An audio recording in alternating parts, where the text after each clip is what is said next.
শুভ সকাল। আজ বৃহস্পতিবার ২৪ এপ্রিল ২০২৫ খ্রিস্টাব্দ, ১১ বৈশাখ ১৪৩২ বঙ্গাব্দ, ২৫ শাওয়াল ১৪৪৬ হিজরি।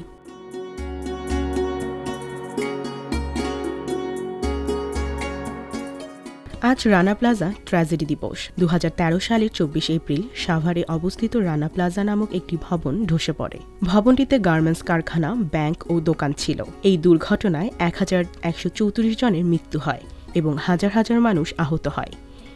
এটি ইতিহাসের অন্যতম ভয়াবহ শিল্প দুর্ঘটনা হিসেবে বিবেচিত।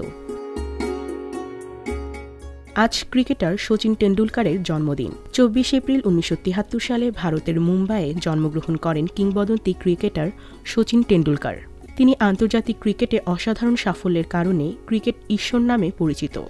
তিনি টেস্ট ও ওয়ানডে দুই ফরম্যাটেই সর্বাধিক রান সংগ্রাহক। কপি পেস্টের পদ্ধতির উদ্ভাবক মার্কিন কম্পিউটার বিজ্ঞানী লরেন্স টেসলার জন্মদিন আজ। ১৯৭৩ থেকে ৭৬ সালের মধ্যে সহকর্মী টম মটকে সঙ্গে নিয়ে কপি ও পেস্টের ধারণা নিয়ে আসেন এবং সফটওয়্যারে কপি ও পেস্টের সফল প্রয়োগ করতে সক্ষম হন। কাট কপি পেস্ট এখন শুধু কম্পিউটারে নয়, বিশ্বজুড়ে বহুল ব্যবহৃত ও প্রভাবশালী একটি পদ্ধতি। আজ খাপড়া ওয়ার্ড শহীদ দিবস। ১৯৫০ সালের ২৪ এপ্রিল রাজশাহী কেন্দ্রীয় কারাগারে খাপড়া ওয়ার্ডে কারাবন্দী কমিউনিস্ট রাজবন্দীদের উপর গুলি চালানো হয়। এতে বেশ কয়েকজন নিহত হন। এই দিনটি রাজবন্দীদের আত্মত্যাগের স্মরণে পালন করা হয়।